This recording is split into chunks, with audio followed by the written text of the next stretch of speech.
সাহাবীরা দৌড়ে এসেছেন, ইয়া রাসূলুল্লাহ, ইয়া হাবিবাল্লাহ, আপনার এই কাজটা কি করলো আমরা জানতে চাই, তার চিরদিনের জন্য আমরা খতম করে দেব। আল্লাহর নবী বলে, না না, যেই মানুষটি করেছে আমার তার প্রতি কোনো অভিযোগ নেই। একটু আওয়াজ দিয়ে বলা যায় কি সুবহানাল্লাহ? আমার মুসলমান খেয়াল করবেন, আমিরে জামাত ডাক্তার শফিকুর রহমান সাহেব বলেছেন আমাদের শীর্ষ নেতাদেরকে ফাঁসি দিয়েছেন। বাংলাদেশে প্রশাসন থেকে শুরু করে আওয়ামী লীগ, যুবলীগ, স্বেচ্ছাসেবক লীগ, ছাত্রলীগ, যত প্রকার লীগ, সব লীগ থেকে সবচাইতে বেশি নির্যাতিত হয়েছে জামাত শিবির। একটু আওয়াজ দিয়ে বলতে হবে, বানায় বললাম না ঠিক বললাম? আমাদের আমিরে জামাত ডাক্তার শফিকুর রহমান চেনেন? উনি বলেছেন আমাদের মতো নির্যাতন, এত জুলুম অত্যাচার কেউ সহ্য করে নাই, তথাপি আমাদের কোনো ক্ষোভ নেই, আমরা সাধারণভাবে তাদেরকে ক্ষমা করে দিলাম। তারা যদি তওবা করে, তারা যদি ফিরে আসে ইসলামের পথে, আমার আল্লাহ তাদেরকে ক্ষমা করে দেবেন। কিন্তু যে ব্যক্তিগতভাবে কেউ যদি নির্যাতিত হয়ে মামলা করে, আইনের আশ্রয় নেয়, তাহলে আমরা তাদেরকে সহযোগিতা করব। দলীয়ভাবে আমাদের কোনো ক্ষোভ নেই, আমাদের কোনো তাদের প্রতি অভিযোগ নেই, কারণ নবী বলেছেন আমার তার প্রতি কোনো অভিযোগ নেই। বোঝে নাই?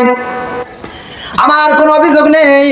নবীর গোটা শরীর বয়ে বয়ে রক্ত পড়ে যায়। ইয়া রাসূলুল্লাহ, ইয়া হাবিবাল্লাহ, আপনারে কে পাথর মারলো বুঝতে পেরেছি, ওই আবু জেহেল ছাড়া আপনারে কেউ পাথর মারে নাই। হযরত ওমর সাহাবী, নরম না গরম? হযরত ওমর বলে, ইয়া রাসূলুল্লাহ, আপনাকে বলতে হবে না, আমি বুঝতে পেরেছি, ওই আবু জেহেল ছাড়া আপনার গায়ে আপনারে পাথর মারার মতো সাহস কেউ রাখে না। যে হাত দিয়ে পাথর মারলো নবী গো, আমি ওমর কথা দিলাম, সাথে সাথে ওই আমি এই মুহূর্তেই দৌড়ায় গিয়ে ওর হাতটার সাথে সাথে সেই হাতটা আমি ভেঙে দেব। আল্লাহর নবী বলে, ওমর, ওমর, সব জায়গায় গরম হওয়া যাবে না রে ওমর, আমার চাচা আবু জেহেলের প্রতি ক্ষোভ নেই।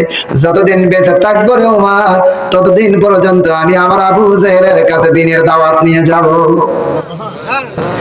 আমি দ্বীনের দাওয়াত নিয়ে যাব। মুসলমান, যতদিন আমার নবী বললেন যতদিন বেঁচে থাকবো ততদিন পর্যন্ত আমি দ্বীনের কালেমার দাওয়াত আমার চাচা আবু জেহেলের কাছে নিয়ে যাব। আমার কোনো অভিযোগ নেই, ক্ষোভ নেই। ওমর, তুমি থেমে যাও। সাথে সাথে হযরত ওমর থেমে গিয়েছেন।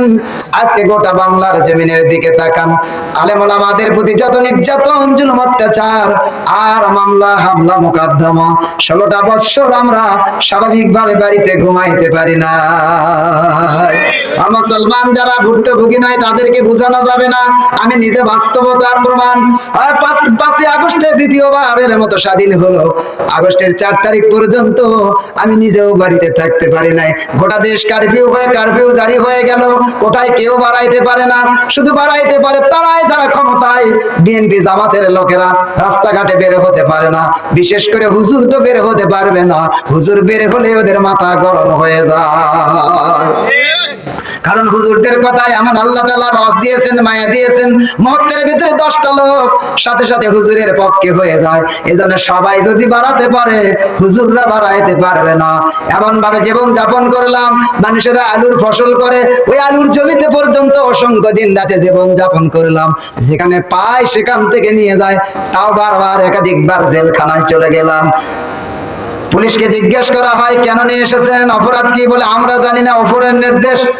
সুবহানাল্লাহ, ওপরের নির্দেশ, ওপরের নির্দেশ, তারা বলতে পারে না। এজন্য প্রশাসনকে দায়ী করে কোনো লাভ, দোষের কিছু নেই, কারণ প্রশাসনকে আপনি যা বলবেন তাই। অনেকে বোঝে না, অনেকে ভুল বুঝে, আমার ধারণা ভুল বুঝে অযথা পুলিশ প্রশাসনকে দায়ী করে, গালিগালাজ করে।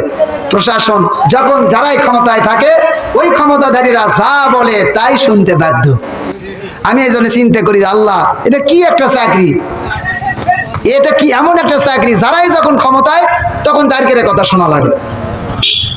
4 আগস্ট পর্যন্ত বিএনপি জামাত খালি খোঁজে, খালি পুলিশ খোঁজে। যেই 5 আগস্টের পরে, আগস্টের 6 তারিখ থেকে খালি এখন লীগ খোঁজে।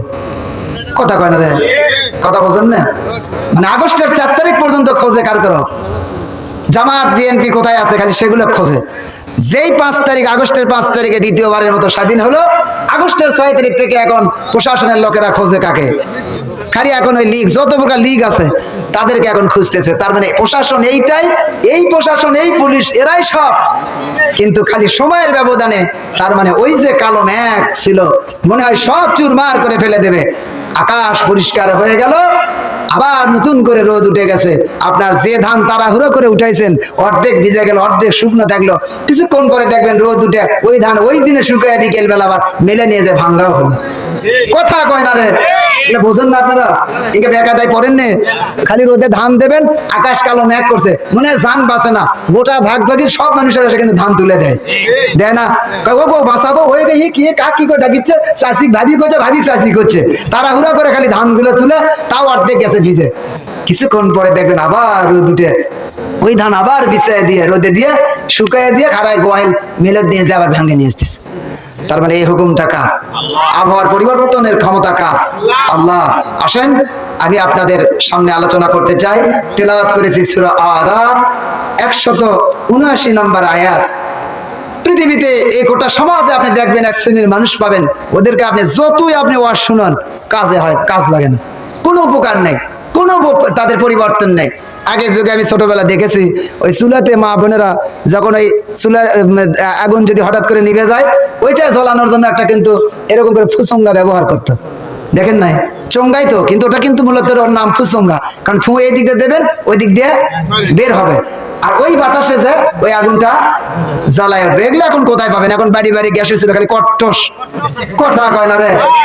হ্যাঁ, ডিম ভাজবার লাগছে, অর্ধেক ভাজার পরে করছে যে সেরা গালির বাপ এটা কাম হলো, তাড়াতাড়ি তুমি গোহাইল যাও, কে কোথায় গ্যাস পুড়ে গেছে, ওই অর্ধেক ডিম উঠে এখন নফিস ভাতের জিকির করা লাগে, তাই না? কিন্তু এখন এই তো ডিজিটাল চুলা সেই বেকায়দা হয়েছে। তো যেটা বলছিলাম, এই ফুসঙ্গা ফু দিলে যে বাতাস যে আগুন জ্বালায় দিচ্ছে। তো আমার আপনার কামটা হয়ে গেছে এখন ফুসঙ্গা। কোরআন হাদিসের ওয়াজ এত আপনি শুনতেছেন, খালি এই দিক দিয়ে ঢুকতেছে আর ওই দিক দিয়ে নাই, বের হয়ে যাচ্ছে। মানে ওই যে ফু দিয়েছে, যে ফু দিলে যেরকম সংঘাতে বের হয়ে যায়, ওই জন্য বের হয়ে যাচ্ছে। যতই ওয়াজ শুনান কোনো কাজে লাগে না, যতই বলেন আমার আপনার অন্তর আছে, মন আছে, কিন্তু বোঝে না, শোনে না। আমার কান আছে ঠিকই, কিন্তু শোনে না। চোখ আছে, দেখতেছি মনে হয়, কিন্তু দেখে না। এমন লোক সমাজে আছে না? নাই? আমার আল্লাহ তাআলা সূরা আরাফের ভেতরে 179 নম্বর আয়াতে আল্লাহ বলছেন, ওয়ালাকাদ জারানা লিজাহান্নামা কাসীরাম মিনাল জিন্নি ওয়াল ইনসি লাহুম কুলুবুন লা ইয়াফকাহুনা বিহা ওয়া লাহুম আয়ুনুন লা ইউবসিরুনা বিহা ওয়া লাহুম আযানুন লা ইয়াসমাউনা বিহা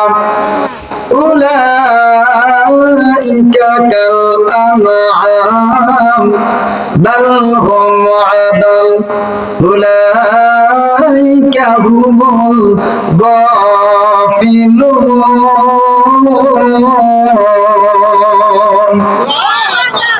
আমার আল্লাহ জানায় দেন নবী, তাম পৃথিবীতে আপনি তাকায় দেখবেন নবী গো, এইটাই অকাট্য সত্য, কিছু জিন আর কিছু মানুষদেরকে আমি আল্লাহ তাআলা জাহান্নামের জন্য সৃষ্টি করেছি। একটু আওয়াজ দিয়ে বলা যায় কি নাউজুবিল্লাহ? কিছু জিন আর কিছু কি, আরো জোরে বলতে হবে, কিছু জিন আর মানুষদেরকে আমি আল্লাহ তাআলা জাহান্নামের জন্য আমি বানাইছি। আল্লাহ আমারে আপনারে এত আদর করে বানাইয়া কেন দেবে জাহান্নামে জ্বালায়া? এর ভেতরে যুক্তি কারণ আছে না নাই? আমার আল্লাহ তাআলা আপনারে কত আদর করে বানাইলেন, কিছু সম্পদ নিয়ে আসি নাই। দুনিয়াতে যেই দিন আসলাম কোনো পোশাক নিয়ে আসতে পারি নাই, উলঙ্গ অবস্থায় দুনিয়াতে এসেছি, ঠিক না ভাইয়া? ঠিক। আর জোরে বলা লাগবে, কোনো পোশাক নিয়ে